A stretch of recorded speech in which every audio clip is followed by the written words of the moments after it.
Echo, trigger and content warning.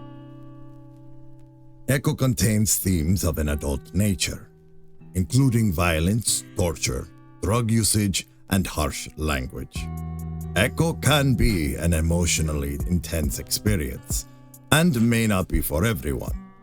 Please put your mental well-being first and take this into consideration before watching Chula. I'm here. It's right in front of me, and now I'm reaching out to it. It's reaching out to touch it. I can't stop. I can't stop.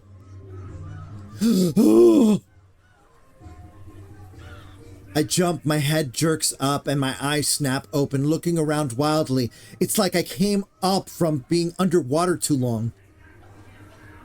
Shit! Whoa! TJ and Carl both jump shortly after I do. I look back and forth as they stare wide-eyed back at me.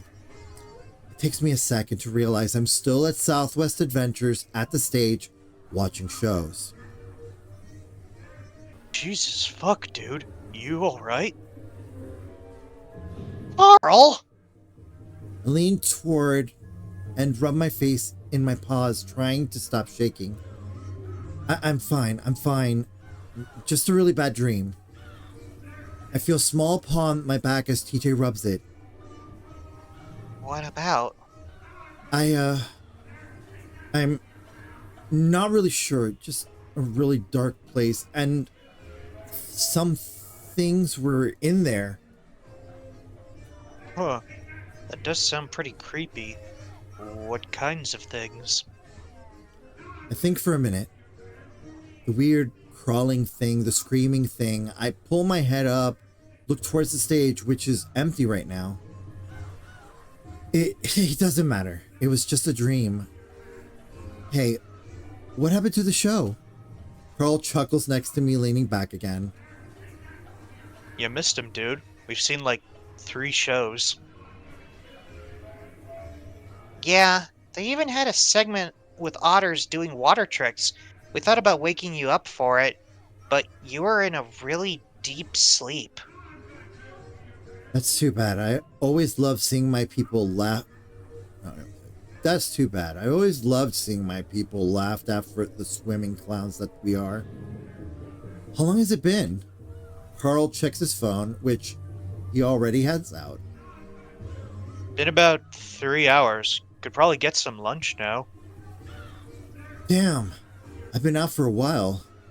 I'm surprised I hadn't at least woken up a few times considering the uncomfortable position I've been in.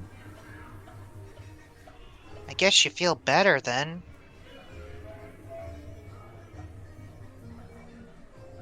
Yeah, been feeling better for the past 2 hours. Now I'm hungry. It's already 2 p.m. and I've composed myself for the most part. So I take out my phone to text Leo. Oh, jeez. We got fingies. With beans! We got beans. Everyone, there's beans on the screen. We're kind of hungry. We should meet back up. He gets back to me pretty quick. Okay, mostly done with... No, oh, sorry. Oh, okay, it's the mistyping. Damn it, you don't have to call me out like that, game. Okay, mostly done with rides anyway. Meet at food court. We meet Flynn at a table in the food court where he already bought some pizza. Carl immediately sits down and pries open the box, trying to take a few slices. Of course. You guys have fun?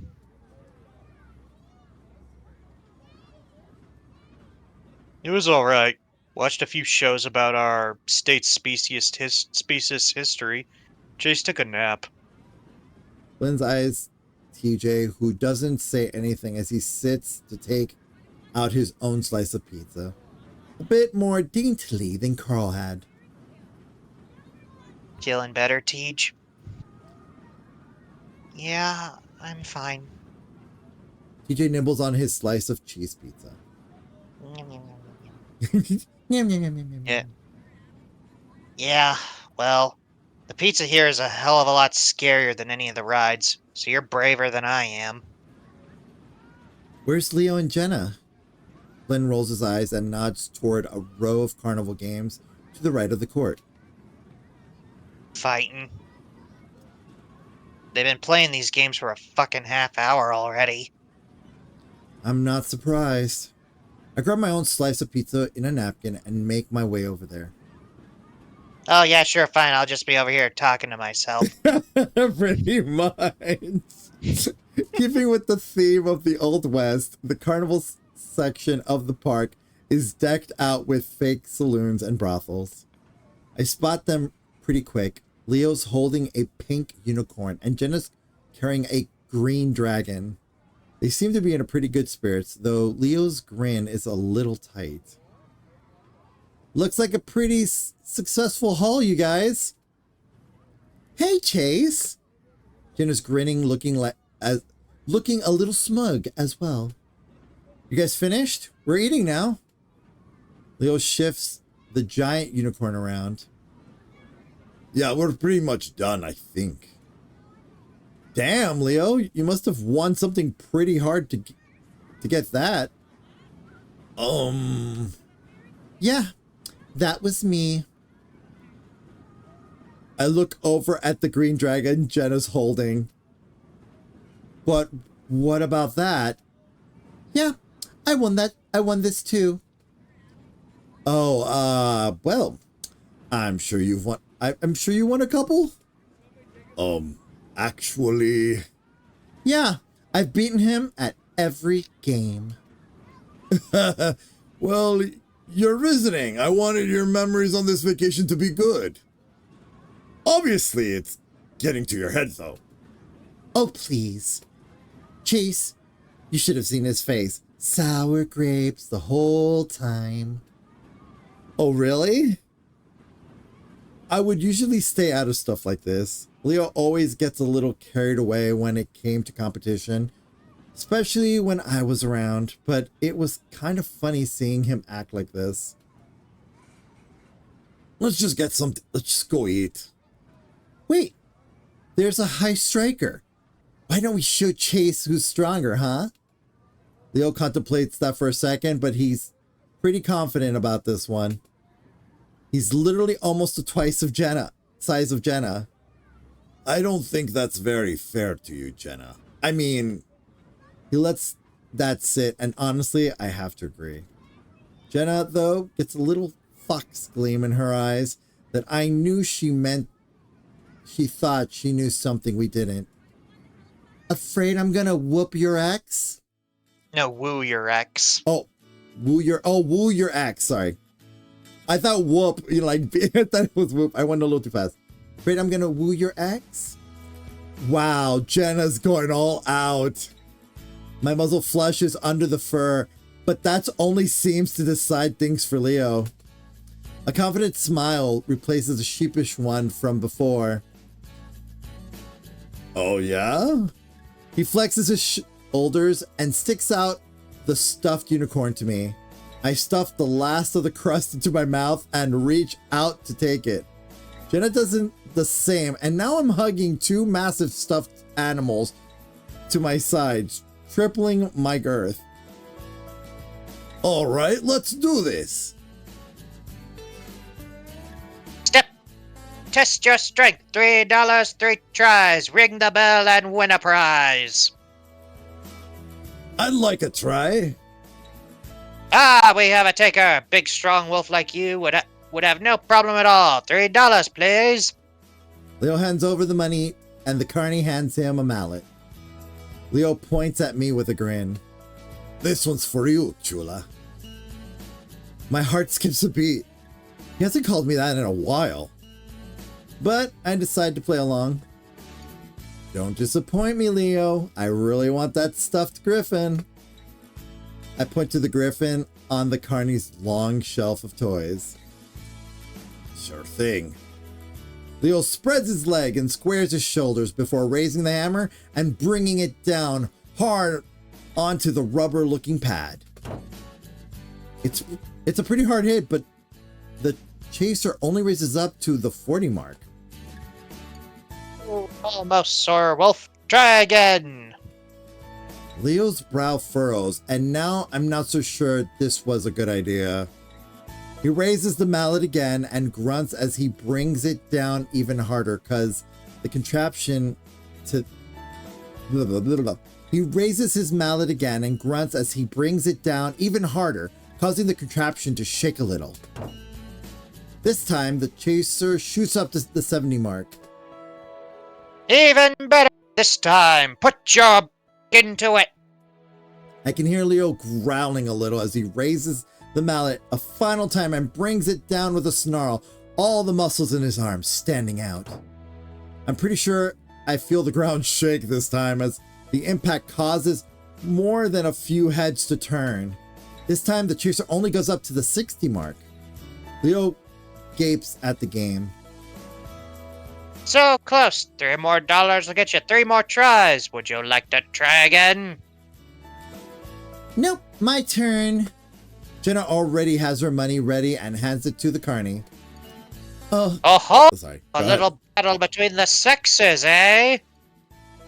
Well, step right up, my fair fox maiden. How will you face against the big bad wolf? Leo reluctantly hands the mallet to Jenna. All right, beat 70. Jenna points the mallet at me, winking. Don't worry, Chase. I'll get that griffin for you. Leo snorts loudly, folding his arms and looking pretty annoyed. Good luck. I was hitting that thing as... Before he can finish, Jenna raises the mallet into the air and puts it into a graceful swing, as if she was chopping wood. No. It's as if... Wow, I'm getting tongue-tied there. It's as if she were chopping wood as she brings it down hard onto the rubber pad. It lands precisely and cleanly, it in sharp contrast with Leo's sloppy hits. I stare, Leo stares, the carny stares. Jenna simply raises her paws in the air. Yay! A few onlookers around us laugh and cheer. Oh my! The fair fox has won! Come over and pick your prize! He glances at Leo. What the fuck? She wasn't supposed to be able to do that. Sorry, buddy. The feline shoots a sympathetic but also amused smile Leo's way before turning to the onlookers. See that? A female fox half the size of this male wolf has rung the bell. Could one of you be next? Oh god, he made him into an advertisement. Leo looks mortified, but quickly changes his expression to a sheepish grin. He doesn't seem to want to look at me. Good job, Jenna. Jenna bounds back to us, carrying the big stuffed griffin. Give those ones to Leo, so I can give you this. I hand off the stuffed toys to Leo, who grumbles a bit as he takes them. Damn thing's rigged. Jenna hands me the griffin. Thanks, Jenna. That was really... She leans over and pecks me on the cheek. I see Leo's eyes widen as she does it. His ears stand straight up. Aw, it was nothing. Leo stands there for a few seconds, working his jaw. Awesome. He turns away and leaves, his arms still wrapped around the giant stuffed toys. Jenna starts laughing. Jenna! Oh, hush, he'll get over it. He's just so damn fun to tease. I have to agree, but not when I'm being used to do the teasing. He's still really sensitive about the whole thing. You guys talked it over, didn't you? Anyway, aren't you gay? I take a deep breath. Oh, time to make a choice. Am I gay or am I bi? No, we're going gay. We're gay. And we're gonna save. There we go. Yeah? See, he's got nothing to worry about. I'm not in the mood to go in depth about my sexuality. Saying anything else confuses people. I sigh and rub my eyes with a paw, still a little tired. Hey, don't tell Leo that I work at the state fair every year. Wasn't planning on it. The rest of the day was... So she had insider info. She knows all these games. Yeah, she has inside info that I could tell by the way that she was like reacting to the games. That she knew. Yeah, it was kind of like easy to pick out that she knew something, but I didn't know how. So she just confirmed it. The rest of the day is pretty relaxing. We ride a few of the more mellow rides. Leo seemed to cheer up when I volunteered to sit next to him on the Ferris wheel. TJ even built up his courage to the point where he rode the swinging ship. Flynn and Carl rode the slingshot ride together, and with the video feed from the ground, I think it's the first time I've ever seen Flynn scared. Carl did end up barfing after that one. By about 6 p.m., everyone's tired enough that we agreed to head back. I'm still exhausted, so I sleep for half an hour. For the half hour it takes to get back to the motel. When we do get back, I notice how good the sun looks right now. With a sigh, I remind myself that I'm here to actually get a project done, not just play around. So as everyone sits in the motel, I let them know I'm about to shoot some B-roll, gathering up my equipment and heading out into the heat. Dragging it outside, I set it up, sweating even under the evening light. Even this late in the day, the heat was pissing me off. For some reason, it's a lot cooler in Pueblo. My mind drifts back to the many days of summer under the blazing sun, the temperature rarely dipping below the 100. I'm amazed poor TJ never had a heat stroke. When I put my eye to the viewfinder, I'm a bit disappointed at how broken down the town looks, even with the amazing backdrop. What a dump. I'll say. It's then that I hear footsteps and talking behind me. I pause my recording and turn around. How's the filming?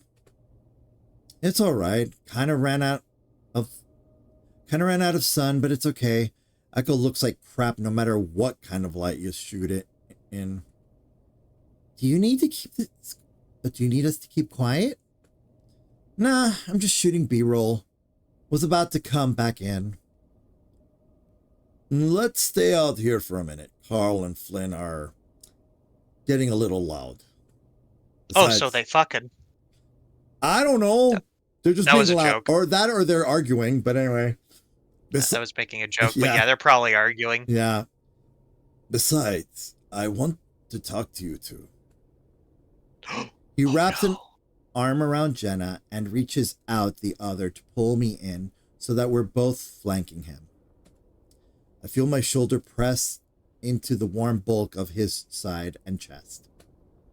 He'd always been taller than me. My eyes barely came up to his chin. But now it seems like he was almost twice as wide. He'd definitely put on more muscle since I last saw him. While he was always pretty muscular, he'd been more on the lean side. Now his chest and biceps pulled his shirt tight. It felt nice, though. Like something very sturdy wrapped in velvet. I suppose it was a mixture of adding on both muscle and fat. I'm at least happy to see he's gotten over his little defeat to Jenna. Look at us, the OG crew. Leo's strong voice vibrates from his body to mine. The effect is tranquilizing, and I feel myself relax. Together again. The only thing I miss about this town. Leo is referring to the fact that he, Jenna, and I were the original 3 in our group of 6 to become friends. Later, we would add TJ, then Carl, and finally Flynn and Sydney. Leo had really been the one to unite us all. I remember when you first got here, everyone was afraid of you. I remember when I first got here, I found a bunch of gringos who wouldn't even talk to each other.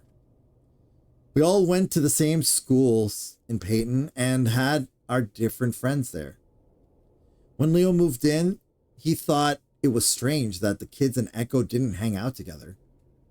As I entered middle school and high school, I cycled through a ton of different friends, but the ones in Echo always stayed the same. Remember when we'd always had sleepovers at Chase's place? Of course. I'd kick your ass at Claws of Fury all the time. I remember. I used to think you guys were only friends with me for my video games. Many times I'd fallen asleep to the flickering of the old CRT television set, watching the outlines of Jenna and Leo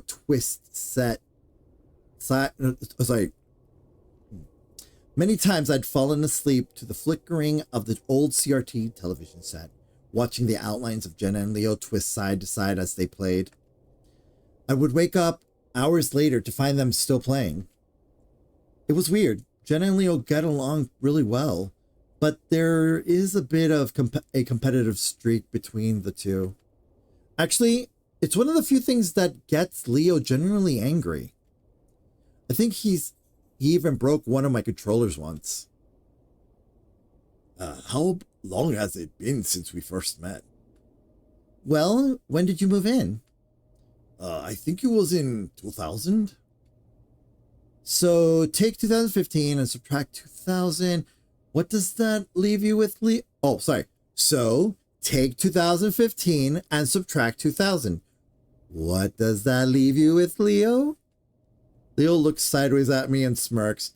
There's a flash of a white canine as it appears from under his lip for a moment. You think yourself a real hotshot now that you're in college, eh?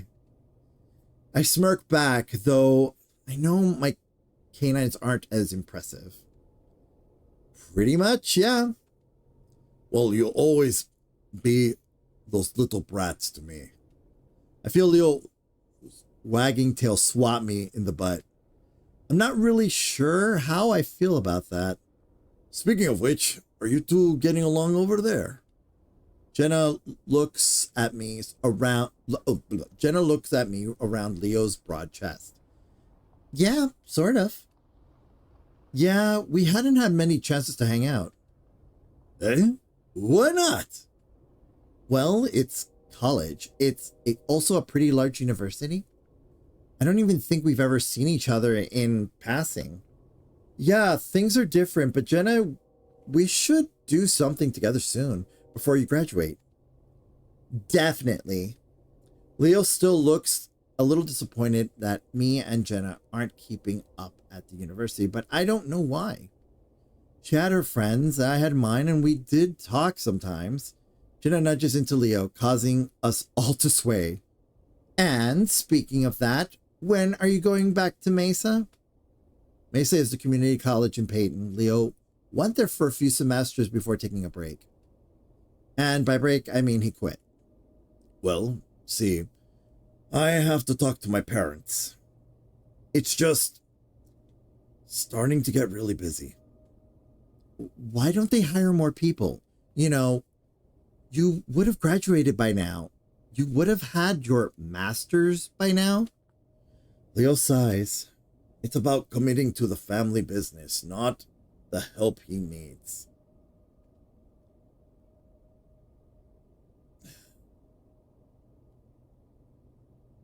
Jenna rolls. Hold on. Backlog. What is the backlog? No, says. Oh, I didn't see who said that. Okay. Jenna rolls her eyes, blowing out some air and ruffling the tuft of fur on her head. Wolves and their families. You should try thinking and speaking for yourself sometime. If I hadn't done that, I'd still be stuck in that crank house. Wait, hold on. I need to drink water because I'm... It's no problem. Here you go. Jenna flicks her head vaguely in the direction of where she used to live. Jenna is the only one, aside from Carl, who has family still living in Echo. I wonder if she's going to visit them, even though I'm pretty sure I already know the answer to that. That would be a no. I see Leo tighten his arm around her shoulder, but he goes on without missing a beat. And you can start with our otter here. I look up, caught unawares. Huh, what? Jenna! I'm serious. Jenna puts her paw up to Leo's face, cutting him off. I am not going to spend this entire week with you asking me when or how you should do it. Let's rip off the Band-Aid now, Chase. Jenna! There's a warning tone in Leo's voice as he pins back his ears and drops his arms from our shoulder. I already know what's happening, and it's been a long time coming. I take a step back and fold my arms, looking to the side. Chase, Leo has some things to say to you, and yes, it's about that. Now, I'm going to head back in and make sure Carl didn't light up in the bathroom. Jenna! His tone changes his exasperation as Jenna turns on her heel and leaves. Judging by the curl in her tail, I can tell that she's pretty satisfied with what she's just done. Return my attention to the road. I couldn't really bring myself to look at him right now. We both stand there for a minute, 3 feet apart. I just hear Leo scuff to the ground with his foot, then sniff as dust rises up from the ground. I hear him draw in a breath a few times as he's going to say something, but ends up blowing it out with a sigh.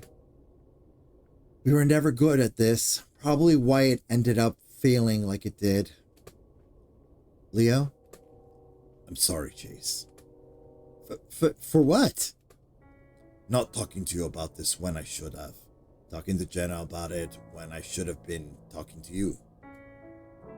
He reaches out and sets a paw on my shoulder, the silver anchor on his wrist glinting just a bit in the fading light. He's smiling at me, but I grip my teeth. Why are you wearing that? His eyes flicker from the bracelet, then back to my face, expression turning defensive. Why aren't you still wearing yours? Don't you remember what we said? I sigh, looking at the scattering of clouds behind Leo's head. They tinged a soft pink from the fading sun. The sunset is almost the same color as Leo's fur. Leo, we were teenagers. That's not an answer. He cuts me off as I look back at him. I told you, they weren't love bracelets. They were just about our relationship. They weren't just about our relationships. They were about everything. Our friends, family, memories. Echo? I raise my voice up above his, cutting him off this time. They were about Echo, Leo. We stand there a while, and Leo looked closely at me, expectantly, his ears tipped forward. His eyes pierced me like amber shards. It was always hard to look at him in the eye during our arguments.